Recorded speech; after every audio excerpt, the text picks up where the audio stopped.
This is the Bahamas Tonight, Northern Edition. This is the Bahamas Tonight, the Northern Edition. I'm Sabrina Brown. Thank you for joining us.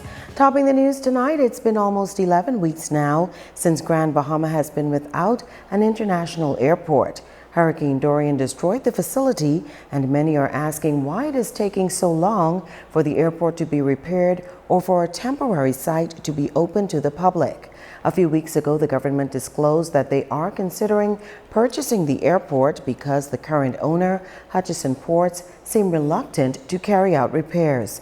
Well, tonight, Italia Hall talks with government officials about the current state of the airport. At last, it was reported that the private airport, the fixed-base operation, will be the new site for the international airport, and construction was being carried out for the airport to open to the public on November 15th. But that deadline was not met. Some have even called on the government to intervene and possibly purchase the former international airport because they say the international airport is an asset to Grand Bahamas tourism product and it is just taking too long to reopen. Now, the Minister of State for Disaster Preparedness, Management, and Reconstruction, the Honorable Iram Lewis, gave an update on the construction process. With respect to the Grand Bahama International Airport, I took a team out there yesterday to do an inspection. We're pleased with the work. Of course, we didn't hit the projected timeline, but we believe that within the next 3 to 4 days, based on what I observed yesterday, they will be ready to open certainly before the end of the month. By the end of the week coming up, it may sound optimistic, but it's very possible. Lewis and the Deputy Prime Minister, the Honorable K. Peter Turnquist, say international flights will be available as soon as the airport is officially opened. We won't have our pre-clearance facilities in place, but we can do without that inconvenience for the time being, just to ensure that we have commercial airlift. So we do believe that it is adequate for now, at least to get us going with a view of the bigger picture and in the shortest time period as possible. There has already committed that once the airport can receive flights, that they will resume.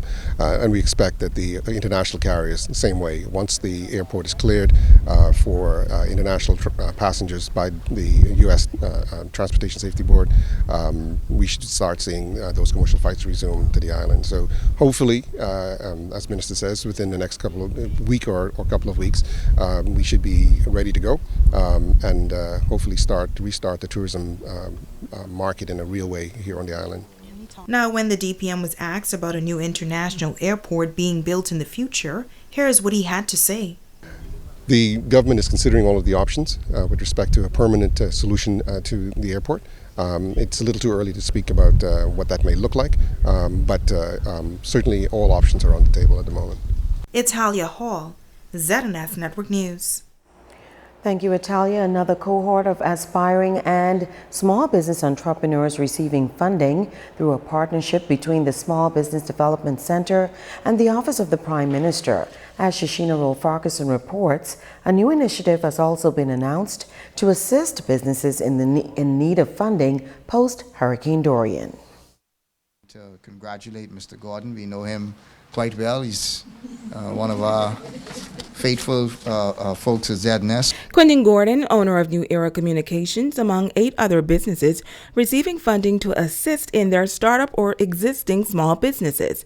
These businesses ranging from communications to unique restaurants and even travel services. $10 million in funding have already been provided by the government to assist entrepreneurs and especially those persons with small to medium-sized enterprises post-Hurricane Dorian. This past Friday, Executive Director of the Small Business Development Center thanked those persons for applying even after having to deal with the difficulties associated with Hurricane Dorian. She says equipping small businesses with the right tools can only result in a stronger economy. You know, you may not know this yet, but we already have, I think, 200 applications from small businesses in Grand Bahama. I think that's significant and worthy of an applause. That means 200 people decided to jump up, either go on our website or go to BAIC and sit with Yvette those and fill out at least about 10 pages worth of paperwork. In the midst of all of the heartache that you went through, all of the trauma that you would have went through, you still wanted to pursue your business. Minister for Grand Bahama, the Honorable Kwesi Thompson, also announcing more good news for those with small and medium-sized enterprises. And so we want to introduce the Small Business Technology Upgrade Initiative. And this, again, we're working hand in hand with the Small Business Development Center. And we recognize that Hurricane Dorian and its resulting effect on Grand Bahama has highlighted a number of opportunities for small business owners to strengthen and to expand and rebuild their businesses, but doing it by using the latest technology. He says these ongoing initiatives will continue to assist businesses damaged during the storm. Out of our office, and we're going to be working with the Small Business Development Center to launch this technology upgrade initiative, where small businesses who have been damaged by the storm can get up to $2,500, which can be earmarked for the introduction or the upgrade of technology infrastructure within their enterprises. Those recipients receiving their checks were also congratulated for their bold step towards entrepreneurship. Shashina Will-Farquharson, ZNS Network News. The Broadcasting Corporation of the Bahamas issuing a statement on the sick-out by employees of the Northern Service here in Freeport over concerns of the presence of mold in the building that was badly damaged by Hurricane Dorian. While B.C.B. management noted that they are disappointed with the action which impacted operations, the health and welfare of all employees of the corporation remain a priority for the management and by extension the Office of the Parliamentary Secretary with responsibility for the B.C.B. The statement adds that last week, B.C.B. management had a productive meeting with representatives of the Bahamas Communications and Public Officers Union, BCPOU, to provide a full briefing on the state of the building and a timeline for remedial work to be carried out. It was agreed that testing would be carried out and remediation would take place on November 19th.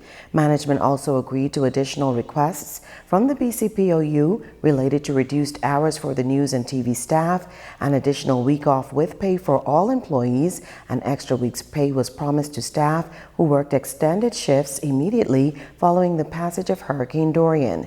The release says, given the action taken to address employee concerns, management was surprised by the sick-out that took place on Wednesday, November 13th, 24 hours after that meeting. The statement concludes that the B.C.B. board and management and the parliamentary secretary with responsibility for the corporation are fully committed to ensuring that the appropriate action is taken to address all health and safety concerns. In other news, meanwhile, ZNS News has learned that a group of workers were laid off at the Freeport News today. Sources tell us that some 9 persons from advertisement, circulation, and the press departments were let go. Now, you may recall that the Freeport News, which operates the local daily, was damaged during Hurricane Dorian and was relocated temporarily to the R&D Plaza. The printing aspect of the operation has been scaled down to 2 days per week on Mondays and Thursdays. In other news, the Minister of State for Disaster Preparedness Management and Reconstruction and the Member of Parliament for East Grand Bahama, leading a team of government officials and private sector agencies on a tour of Sweeting's Key over the weekend. The purpose of the trip to get an accurate assessment of the damage that community suffered so that the rebuilding process can begin. Italia Hall was there. The island of Sweeting's Key was severely damaged by Hurricane Dorian and has left many with nowhere to live. It is said that some 40 residents still remained on the island, and a number of families are forced to live in tents. During the tour, the weather conditions were not good, but officials walked from one end of the island to the next to assess the damage incurred by Hurricane Dorian. The Minister of State for Disaster Preparedness, Management, and Reconstruction, the Honorable Iram Lewis, says this assessment will help his ministry decide how homes will be constructed in Sweeting's Key going forward. There are some consistencies with what we experienced in Abaco. 3 major factors. One was wind loading. Second was the surge. And of course, number 3 was human error. So again, we must have a closer oversight of reconstruction. There will be some fortification of our code, obviously, and of course then there must be some enforcement of the code. We are also here to see how we can bring relief to the residents in terms of temporary housing, because of course persons want to be out of the city. The Lignum Vitae development organization based in New Providence was also a part of the tour. Simone Smith-Bain says they plan on assisting the government in building temporary homes on Sweeting's Key. Each home is expected to cost some $15,000 to $20,000. Their homes will consist of 2-bedroom units with a bathroom and a kitchen area.